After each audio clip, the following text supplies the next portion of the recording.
안녕하십니까. 오늘은 예수님의 12제자의 죽음 2부로 구성했습니다.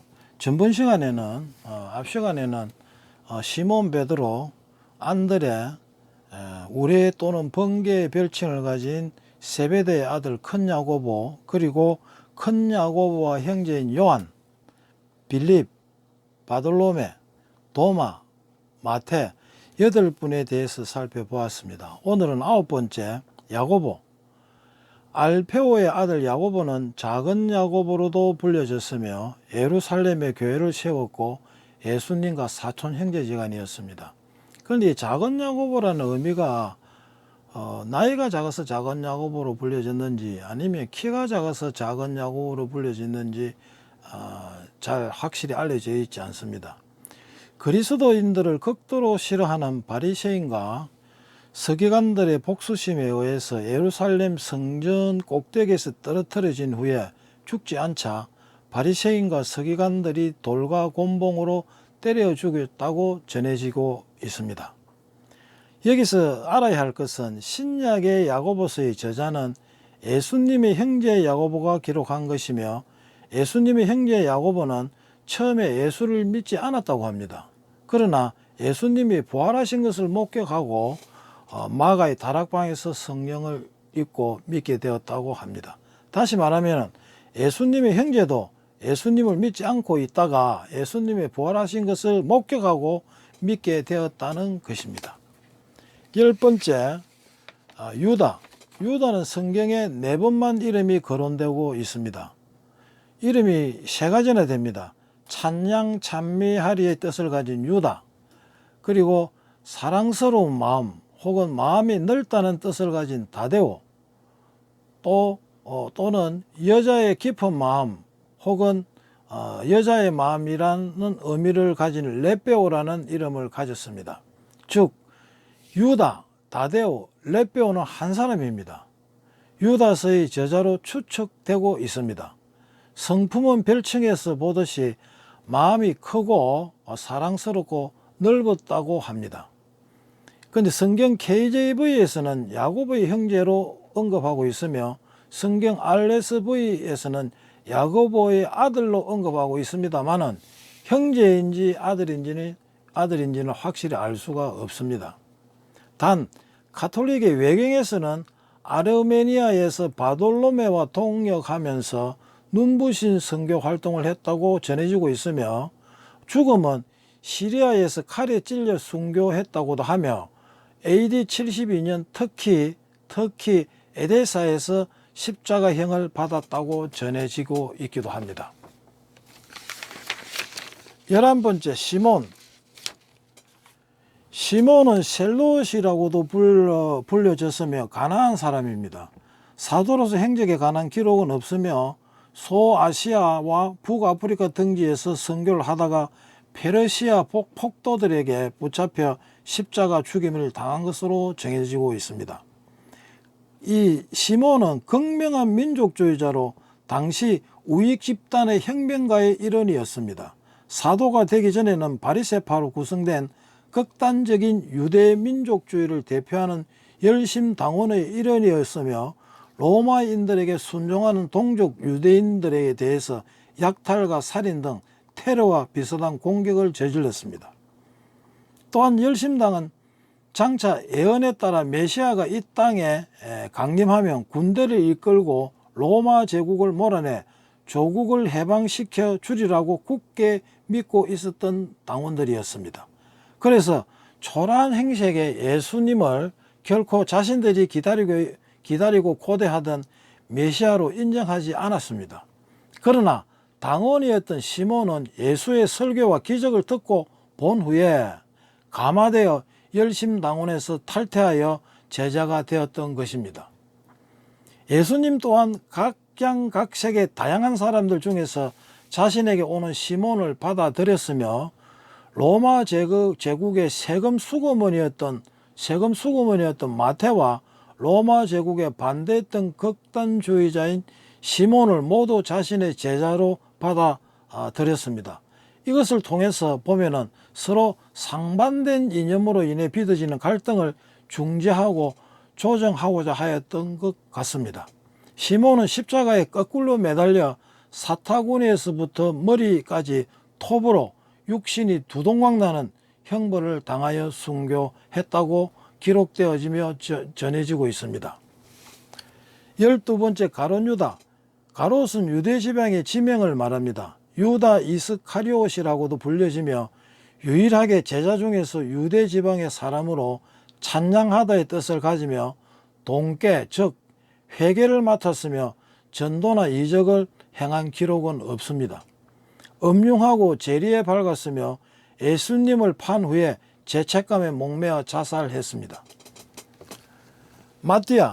마티아스라고도 불리는 마띠아의 제자는 하나님의 선물이라는 뜻이 있으며 가롯 유다 대신 제자가 된 사람으로 사도행전 1장 25절에서 26절 말씀을 보면은 봉사와 및 사도의 직무를 대신할 자를 보이시옵소서. 유다는 이를 버리었고 제 곳으로 갔나이다 하고 제비뽀와 마띠아를 얻으니 저가 11사도의 수에 가입하니라 에서 보듯이 가룟 유다 대신에 뽑힌 예수님의 제자입니다. 1320년경에 활동했던 헬라 역사학자 니케포루스의 교회사 기록에 보면은 그는 유대에서 복음을 전하다가 카파도키아, 이집트, 에디오피아에서 복음을 전했고 80년경에 흑해 동부 연안에 위치한 오늘날의 조지아 공화국에 해당하는 콜키스에서 돌에 맞아 순교했다고 전해지고 있습니다. 또 다른 전성에 의하면 예루살렘에서 유대인들에게 돌에 맞은 후 목베임을 당하는 순교를 했다고 전해지고 있습니다. 돌에 맞아 죽은 것은 결과는 같지만은 둘 중에 하나일 것으로 보여집니다. 그리고 예수님의 12제자 이외에 사도 바울은 예수님의 생전의 제자는 아니지만 회개하고 복음 전파에 목숨을 바쳤으며 해박한 지식의 소유자로 사울이라고도 불려졌는데 바울은 길리기아 다소에서 로마 시민이었던 부모의 유대인 가정에서 태어났으며 바울의 외적인 모양에 대해 2세기경 문서에 보면은 바울은 체구가 작고 양 눈썹이 붙었으며 코가 크고 머리는 벗겨졌으며 다리가 구부정하면서 단단한 몸을 가졌다고 전해지고 있으며 은혜가 충만한 사람이었으며 때때로 바울은 천사의 얼굴을 가진 사람으로 보였다고 묘사하고 있습니다.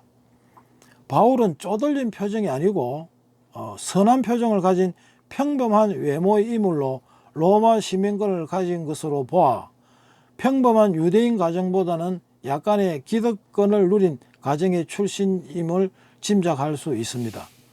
그는 초대교회 집사였던 스데반을 돌로 치는 자리에 함께 있었던 예수를 믿지 않던 자가 놀랍게도 부활하신 예수를 다메섹 도상에서 만나 후로 급격하게 바뀝니다. 그의 급격한 변화는 세상 누구와도 달리 정말 극적이고 독특했습니다. 이후 그는 예수의 12제자 출신도 초대 집사 출신도 아닌 사람으로 부활하신 예수로부터 이방인의 사도로 임명되었습니다. 성경 66권 중에 최소한 13권이 바울이 쓴 책이며 오늘날 기독교가 세계적 종교가 되는 데 있어 최고의 공로자로 생각해도 무리가 없을 것입니다. 이 일을 제기할 사람은 아무도 없습니다. 네로의 박해 아래서 순교하였으며 목베임을 당했다고 전해지고 있습니다. 누가는 누가복음과 사도행전의 기록자이며 바울과 함께 여러 나라에서 선교를 했으며 그리스의 우상 숭배 제사장들에 의해서 올리브 나무에 목이 매어 순교를 하였습니다. 하나님 말씀의 복음 전파자들이 이렇게 처참하게 죽임을 당하고 잔인한 처형을 받지만 교회는 계속 성장하여 갔습니다. 12명의 제자 중에 베드로, 안드레, 세베대의 아들 큰 야고보, 요한, 빌립 5명의 어부였으며 6명이 잔혹한 십자가 처형을 당하는데 그 6명은 베드로, 안드레, 빌립, 바돌로메, 유다, 시몬이었습니다. 이 6명이 잔혹한 십자가 처형을 당합니다. 로마에 도움을 주었던 세리 마테와 로마에 극단적으로 대항을 해왔던 시몬은 서로 반대되는 생활을 했던 사람들입니다. 시몬은 열심당원으로 오늘날 알카에드나 탈레반과 같은 과격한 민족 종교 무장 세력이었습니다. 이와 같이 예수님은 서로 반대되는 사람도 제자를 삼으셨다는 것은 우리들에게 시사하는 바가 크다 하겠습니다. 이렇게 예수님의 제자들에 대하여 자료를 찾아보면서 진심으로 느낀 것은 제자들 모두가 그 시대에 용기 있는 비판자였고 일탈자였습니다. 거기에 비하면 나는 믿는 사람도 아니요 안 믿는 사람도 아닌 뜨겁지도 차지도 않는 기독교인이라는 것을 깨달았습니다. 어느 누구도 제자들은 어느 누구에게도 강한 믿음과 신념을 목숨 걸고 주장했던 분들인데 과연 나는 그렇게 살고 있는가 뒤돌아볼 때에 정말 부끄럽고 창피하기도 합니다. 나 자신이 정말 부끄러워지기도 합니다. 과연 내가 제자였다면 두려움 없이 십자가에 매달리고 창에 찔려 죽을 각오를 하면서 복음 전파를 과연 할 수 있었을까? 그리고 주님을 믿었을까? 나의 믿음을 뒤돌아보는 계기가 되었으며 결론은 정말 편안하게 나는 예수를 믿고 있구나 하는 생각 속에서 나의 믿음은 아무것도 아니라는 결론을 내릴 수밖에 없었습니다. 고린도전서 1장 26절에서 29절 말씀을 보면은 형제들아 너희를 부르심을 보라 육체를 따라 지혜로운 자가 많지 아니하며 능한 자가 많지 아니하며 문벌 좋은 자가 많지 아니하도다.